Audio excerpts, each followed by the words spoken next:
وبركاته.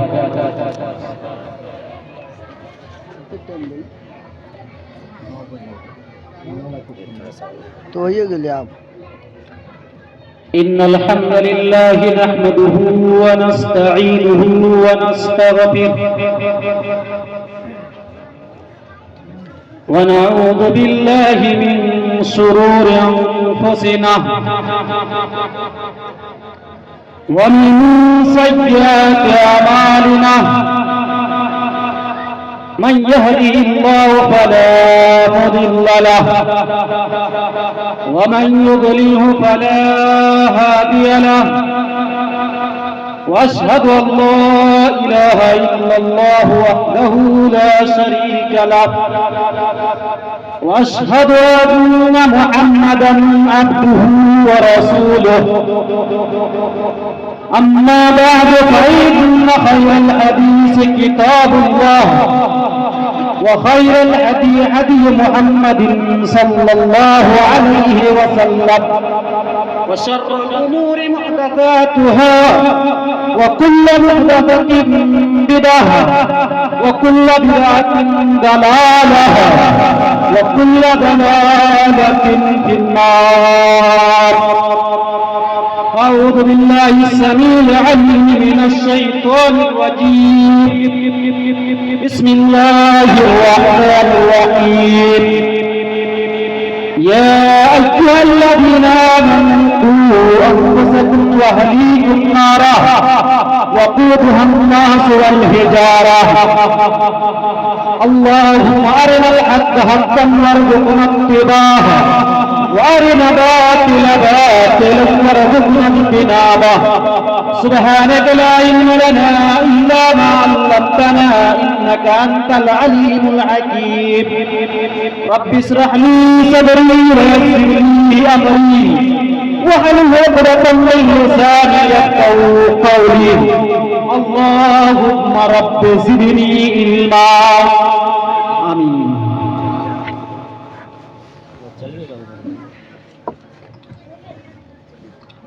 اس اجلاس کی صدارت کر رہے فضیلت الشیخ ہم سبوں کے مربی عبدالسبحان صاحب الاسلامی الاسلامی حفظہ اللہ وتولہ اور نظامت فرما رہے مشہور و معروف ہند و نیپال کے ناظر مبارک بشر پیر بھائی حفظہ اللہ وتولہ. جزاکم اللہ جزا. اور اس اسٹیج کے اوپر مہمان خصوصی عزت مآب سبوں کا ہر دل عزیز بڑے ہی متحرک ماسٹر حارث صاحب پیر بھائی اور فضیلت الشیخ عبدالغنی الاسلامی حفظہ اللہ وتولہ.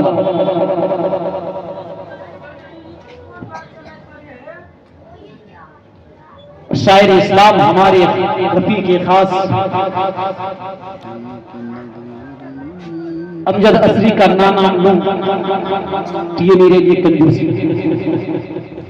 بے شک بے شک. حضرات کافی دیر سے آپ سب دین کی باتیں سماعت فرما رہے ہیں.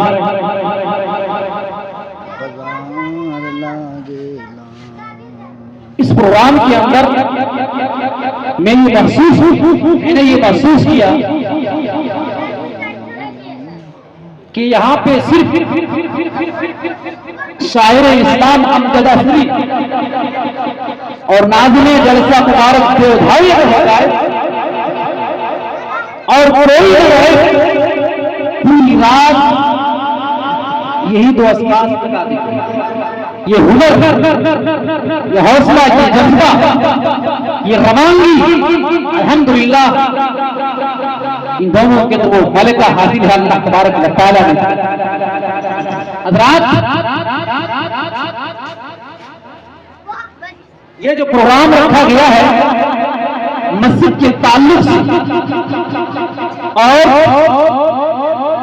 اس سے قبل حافظ عبدالغنی الاسلامی حفظہ اللہ وتولہ نے ماشاءاللہ جزاک اللہ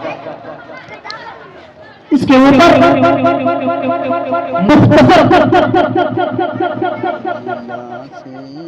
وقت میں بڑی قیمتی باتیں آپ کو بتلا چکے ہیں.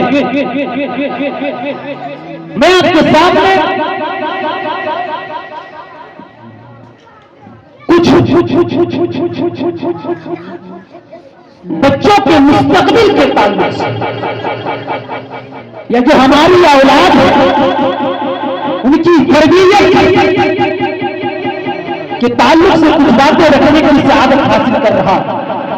حضرات یہ جو مسجد بنی ہوئی ہے الحمدللہ الحمدللہ جو تیار ہے اور ان کے پیچھے آپ کے امام عبدالغنی صاحب اور خاص طور ماسٹر عبدالحارث دیوبھائی اللہ تبارک و تعالیٰ نے ان کے ذریعے سے اتنا بڑا کام لے رہا ہے.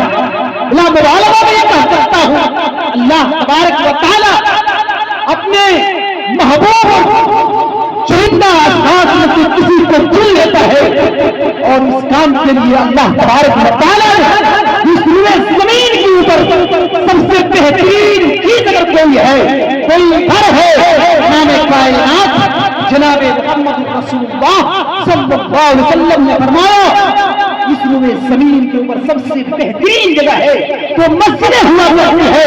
سب سے بہترین مکان اگر کوئی ہے تو مسجد ہے.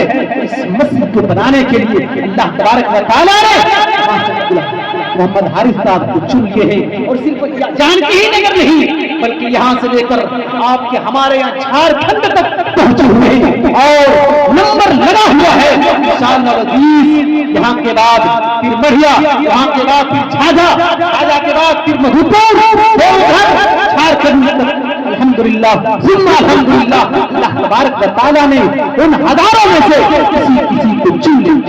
یہ شرط اللہ تبارک و تعالیٰ نے اس بندے خدا کو. حضرات یہ جو مسجد ہے جس طرح سے آسمان رات کی تاریکی ہے, آسمان پہ چاند چمک رہا ہے اور اس کے ارد گرد کنارے ستارے چمکتے ہیں.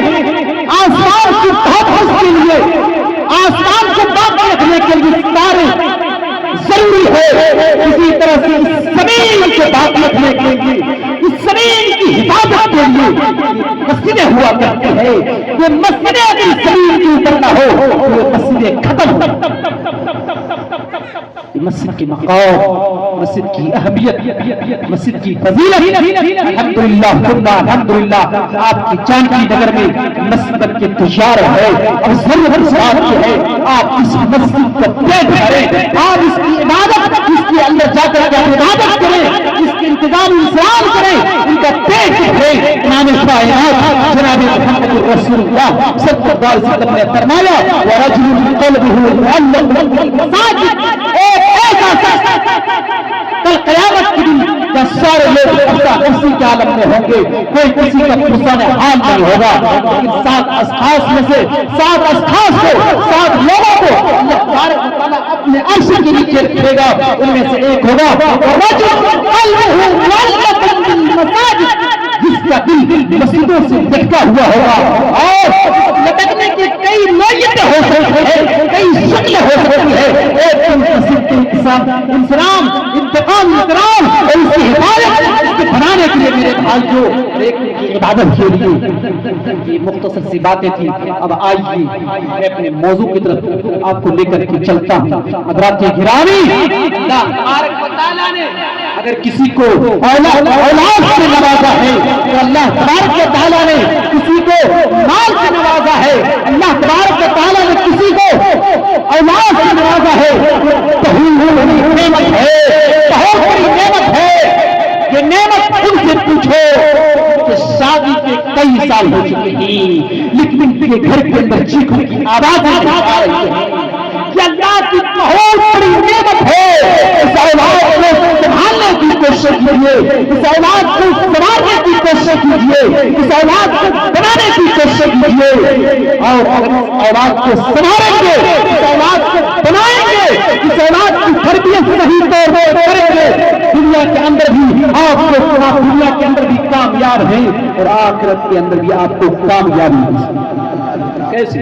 آئیے مسلم شریف کی حدیث، اللہ کے نبی جناب محمد رسول اللہ صلی اللہ علیہ وسلم فرماتے ہیں اذا مات الانسان انقطع عنہ عمله، انسان جب اس دنیا سے چلا جاتا ہے، انسان جب اس دنیا کو چھوڑ دیتا ہے، اس دنیا سے رخصت ہو جاتا ہے، اس دنیا کو چھوڑ کر کے جب قبر کے اندر چلا جاتا ہے، انسان اس دنیا سے چھوڑ دیتا ہے، اس دنیا کو چھوڑ کر کے چلا جاتا ہے، سارے اعمال منقطع، سارے رشتے دار ختم، سارے رشتے ختم ہو جاتے ہیں، لیکن اللہ کے نبی جناب محمد رسول اللہ صلی اللہ علیہ وسلم فرماتے ہیں تین چیزیں ایسی ہے مرنے کے بعد وہ رشتہ قائم رہتا ہے، وہ رشتہ جڑا ہوا رہتا ہے۔ میرے بھائیو اللہ اللہ کے نبی جناب محمد رسول اللہ صلی اللہ علیہ وسلم فرماتے ہیں ایک وقت صدقہ جاریہ ہے، آپ نے مسجد بنوا دی، مسجد کے اندر جو کام ہو رہا تھا آپ نے کچھ پیسے دے دیا، مدرسے کے اندر تعاون کر دیا، غریبوں کو دے دیا، مسکینوں کو دے دیا، نیک کام کر دیا، آپ دنیا سے چلے گئے، مسجد باقی ہے، مسجد کے اندر نمازیں ہو رہی ہے، اللہ اللہ جتنے ثواب نمازیوں کو دیا جا رہا ہے، آپ نے مسجد تعمیر کی، مسجد کے اندر آپ نے کچھ رکھ دیے تھے، آپ دنیا کو چھوڑ چکے ہیں، قبر کے حوالے کر چکے ہیں، اللہ اللہ آپ کو ثواب پہنچتا آ رہا ہے، آپ کو ثواب پہنچتا رہے گا، اور دوسری چیز دوسرا وہ شخص ہے جس نے کوئی چیز لکھ کر کے چلا گیا، علم چھوڑ کر چلا گیا، کوئی تقریر کر دی، یوٹیوب پر دیکھ رہا ہے، کوئی کتابیں لکھی اور جانے کے بعد وہ کتاب زندہ ہے، وہ تقریر زندہ ہے، لوگ اس سے فائدہ اٹھا رہے ہیں، میرے بھائی جو قبر کے حوالے کر دیے ہیں، ان کی ہڈیاں ختم ہو چکی ہیں، کھوپڑیاں ختم ہو چکی ہیں، مٹی مل چکی، مٹی میں مل چکے ہیں، لیکن ان کی تقریر باقی ہے، ان کی کتاب زندہ ہے، میرے بھائی جو زندہ کتاب ہے ان کی کتاب سے فائدہ اٹھا رہے ہیں، یہ ان کو سوال ملتا رہا ہے۔ امام بخاری رحمۃ اللہ علیہ کو نہیں جانتے، آج سے 1000 سال پہلے دنیا سے جا چکے ہیں، ان کی جمع کی ہوئی صحیح بخاری شریف آج پوری دنیا کے اندر پڑھی جا رہی ہے، مدرسوں کے اندر پڑھائی جا رہی ہے، میرے بھائیوں ان کو ثواب پہنچتا ہے۔ اور تیسری چیز او ولد صالح یدعوہ، میرے بھائیوں جو میرے موضوع سے ٹچ ہے، میرے بھائیوں تیسرا وہ شخص ہے اس دنیا سے تو انسان چلا گیا ہے، لیکن اس نے اپنے پیچھے ایک اولاد کو چھوڑ دیا ہے، نمازی کو چھوڑ دیا ہے، اچھی تربیت کیا ہوا تھا، میرے بھائیوں وہ انسان وہ اولاد اپنے ماں باپ کے لیے دعا کرتا ہے،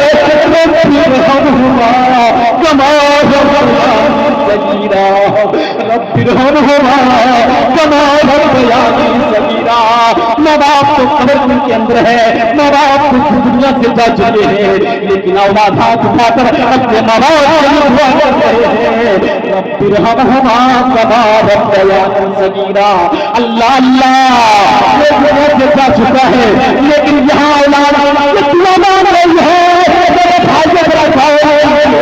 سواب پوچھ رہا ہے، اس دعا کے برکت سونے سواب دیا جا رہا ہے، میرے بھائیوں ذرا غور کیجیے، اس لیے اگر صحابی اولاد ہے تو اللہ تبارک و تعالیٰ نے آپ کو اولاد سے نوازا ہے، آپ اس کو سنبھالنے کی کوشش کیجیے، اسے اچھی تربیت دینے کی کوشش کیجیے، غور کیجیے، آپ صحابی اولاد ہے کیا کبھی نہیں شادی ہوئی ہے، آپ اولاد کے کہاں ہیں، آپ اولاد کے لیے لڑ رہے ہیں، صرف اولاد کو نہ مانگے بلکہ یہ کیجیے دعا کیجیے مجھے نیک صالح اولاد عطا فرما، صرف اولاد نہیں نیک صالح اولاد عطا فرما، میرے بھائیو ذرا غور کیجیے، اللہ کا نبی اللہ رب العالمین نے اس زمین کے اوپر بہت سارے انبیاء کرام علیہ السلام کو بھیجے، سارے انبیاء کرام نے اللہ رب العالمین سے دعائیں کی.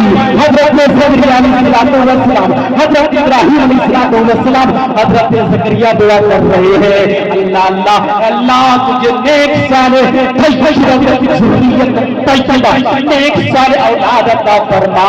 میرے بھائیو ذرا غور کیجیے, آپ جو اولاد کی دعا کریں گے تو نیک صالح کی دعا کریں گے. جو آپ کو میں آگے بتانے والا ہوں آپ کی تو اولاد ہے, لیکن اگر نیک صالح نہیں ہے تو انجام کیا ہوگا وہ بھی میں آپ کو بتانے والا ہوں. اللہ تبارک و تعالیٰ نے اپنے اسپیشل بندوں سے, اپنے مستقل بندوں سے, اپنے محبوب بندوں سے کہہ رہا ہے میرے محبوب بندوں, متقی بندوں, پرہیزگار بندوں, دعا کرو. کیا دعا کرو گے؟ اللہ تبارک و تعالیٰ اپنے اسپیشل بندوں سے کہہ رہا ہے میرے اسپیشل بندوں, محبوب بندوں, متقی بندوں, دعا کرو. ربنا ازواجنا وذرياتنا قرۃ اعین. اللہ اللہ تیرا غور کیجیے میرے بھائیو, اللہ تبارک و تعالیٰ اپنے متقی بندوں کو یہ دعا سکھلا رہے ہیں, اپنے اسپیشل بندوں کو یہ دعا سکھلا رہے ہیں میرے بھائیو. اسی لیے آپ اولاد کی دعا کریں گے تو نیک صالح کی دعا کریں گے, نیک صالح کی دعا کریں گے. ایسے ہی اولاد, اور اولاد اگر آپ کے پاس ہے تو آپ اس کی اچھی تربیت کریں, اچھی تربیت کریں. کیوں؟ اگر اچھی تربیت نہیں کریں گے اولاد اگر بگڑے گی, اولادیں وہ بگڑ رہی ہے, اولادیں وہ بگڑ رہی ہے. میرے بھائی کو میرا سوال پیدا ہوتا ہے, آج ہر صاحب اولاد ماں باپ اللہ ماشاء اللہ کو چھوڑ کے یہی زبان سے آواز نکالتے ہیں اولاد بگڑ رہی ہے, میری اولاد کا برباد ہوتی چلی جا رہی ہے, میری اولاد بگڑ رہی ہے. کیوں سوال پیدا ہوتا ہے؟ اس سوال کا جواب یہ ہے کہ ہماری اولاد بگڑ رہی ہے کہ ہم بگڑے ہوئے ہیں, ماں باپ بگڑے ہوئے ہیں, اس لیے ہماری اولاد بگڑ رہی ہے. ہم یہ توقع نہیں کر سکتے کہ ہم بگڑے ہوئے ہماری اولاد سدھر جائے, یہ نہیں ہو سکتا ہے. کیوں؟ اس لیے کہ ہم اگر سدھرے ہیں, ہم اگر نیک ہیں, صحیح صالح ہیں, تب تو یہ توقع کی جا سکتی ہے, امید کی جا سکتی ہے کہ ہماری اولادیں بگڑ رہی ہیں کس طرح سے سیدھے راستے. ہم نمازی نہیں, ہم سوچتے ہیں میری اولاد نمازی بن جائے, یہ نہیں ہو سکتا ہے. اپنے بچوں کو نمازی بنانے کے لیے سب سے پہلے خود کو نمازی بننا ضروری ہے. اپنی بچیوں کو باقاعدہ بنانے کے لیے میری سب سے بڑا اپنے بچوں کو گالی گلوچ سے بچانے کے لیے سب سے پہلے اپنے آپ کو گالی گلوچ سے بچنا ضروری ہے. آپ اگر صحیح ہے, آپ اگر نیک ہے, آپ اگر اچھے, آپ اگر متقی ہیں, پرہیزگار ہے, آپ کے متقی ہونے کی وجہ سے, آپ کے پرہیزگاری ہونے کی وجہ سے آپ کی اولاد زندگی کے خلاف کام آئیں گے.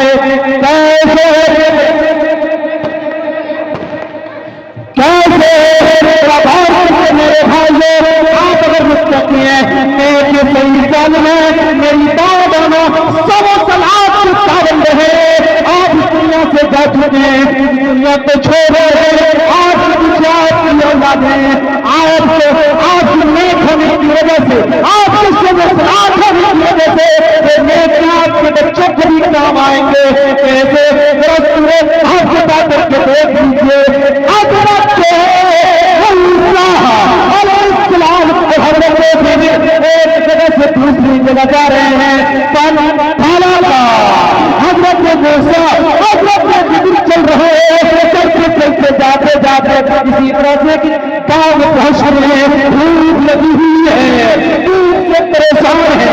حضرت موسیٰ حضرت خضر یہ کہتے ہیں گاؤں والے, نگر والے پہنچے ہوئے, مثال دے رہا ہوں, جان کی نگر والے مہمان بنا لو, چلیے طرح سے دھوپ میں دھوپ لگی ہوئی ہے, اپنا مہمان بنا لو, کھانے کو کچھ دے دو. اسلام گاؤں والوں سے کھانا مانگتے ہیں, حضرت گاؤں والوں سے کھانا مانگتے ہیں, لیکن پورے گاؤں والے جان کی نگر والے کیا کہتے ہیں, نہ نہ ہم تمہیں اپنا مہمان نہیں بنائیں گے، ہم تمہیں کھانا نہیں دیں گے، بتا نہیں تم کون ہو، نبی ہو، ہم تمہیں کھانا نہیں دیں گے۔ اللہ حضرت موسیٰ علیہ السلام حضرت خضر بھوکے پیاسے ہیں، دونوں ایک جگہ بیٹھ جاتے ہیں، اسی گاؤں کے اندر بیٹھے ہوئے ہیں۔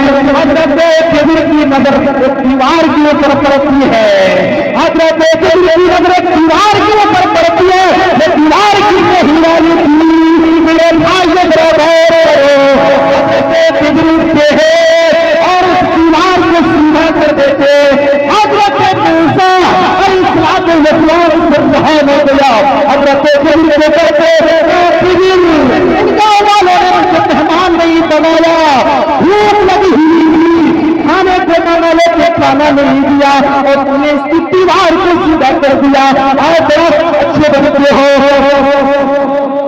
میرے بھائیوں کیا کرے،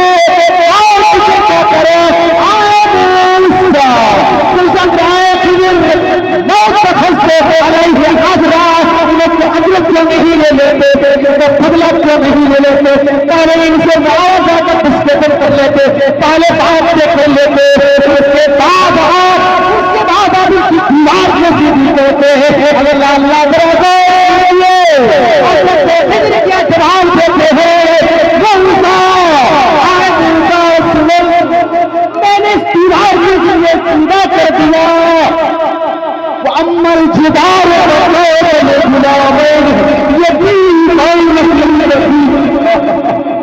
اللہ حضرت کے دل کیا موسیٰ اس کو دکھانے کی ضرورت نہیں ہے، میں نے یہ دیوار اس لیے کر دیا کیونکہ یہ جو دیوار ہے اس دیوار